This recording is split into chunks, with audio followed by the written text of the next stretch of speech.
বিসমিল্লাহির রহমানির রহিম। আসসালামু আলাইকুম। এক ঘটনার পর ৩ বান্ধবী হেফাজতের পথে ফিরে এলো। বুকটা কেঁপে উঠেছিল ঘটনাটি পড়ে।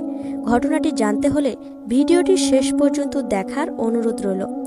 একজনের জীবন এভাবে বদলে যায়, সম্পূর্ণ ঘটনাটি না পড়লে বুঝতে পারতাম না।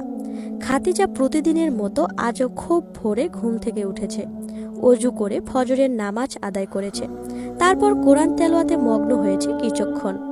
নামাজ তেলাওয়াত শেষে সে জানালার পাশে এসে দাঁড়ায়।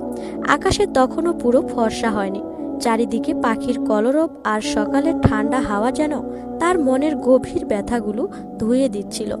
দূরে তাকিয়ে সে ভাবছিল, এই সমাজে ভালো থাকতে চাইলেও কেন এত বাধা?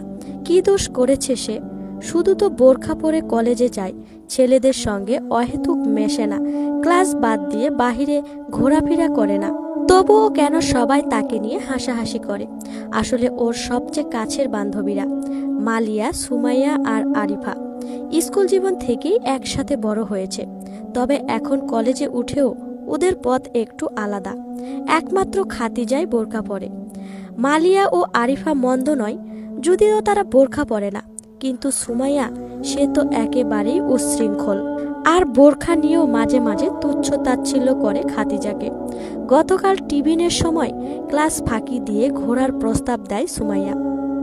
খাদিজা রাজি না হওয়ায় তিরস্কার শুরু করে। বহুদিন ধরে সহ্য করলেও সেদিন আর পারল না সে। মুখের উপর বলে বসল, সং আমি সাজি না তোরা?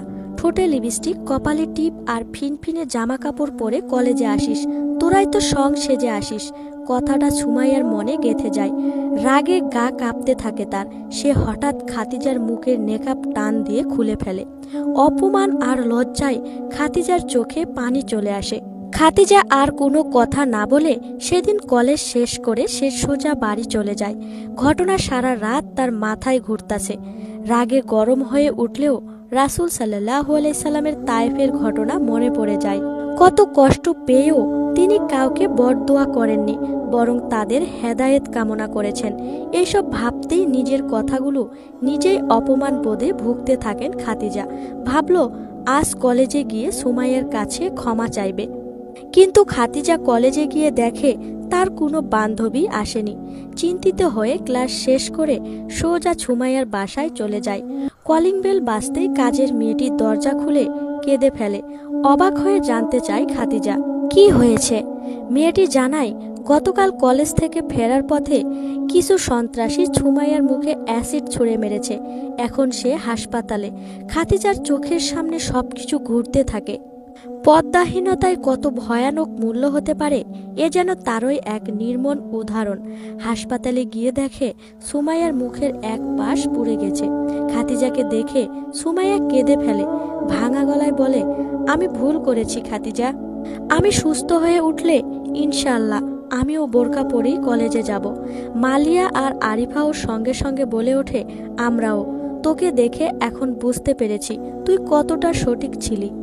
এই কথাগুলো শুনে খাদিজার চোখে আনন্দের অশ্রু ঝরে পড়ে। বলে, তোদের নিয়ে আমার অনেক স্বপ্ন ছিল, আজ তা পূর্ণ হলো।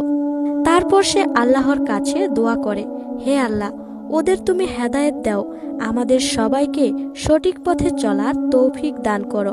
ঘরের পরিবেশটা তখন এক ধরনের পবিত্র প্রশান্তিতে ভরে উঠেছে, যেন নতুন আলোর মুখ দেখেছে সবাই। এই ভিডিওটি থেকে আমরা যা শিখলাম, পর্দা শুধু একটি পোশাক নয়, এটি পবিত্র আত্মমর্যাদা ও নিরাপত্তার প্রতীক। প্রত্যেক মুমিন নারীর উচিত নিজেকে শালীনভাবে উপস্থাপনা করা এবং সমাজের সকলের উচিত সেই সম্মান রক্ষা করা। প্রিয় বন্ধুরা, এরকম সুন্দর সুন্দর ইসলামিক ভিডিও পেতে অবশ্যই চ্যানেলটি সাবস্ক্রাইব করে রাখুন এবং আজকের ভিডিওটি কেমন লেগেছে অবশ্যই আপনার মতামত কমেন্টে জানিয়ে যান। সবাই ভালো থাকবেন, সুস্থ থাকবেন।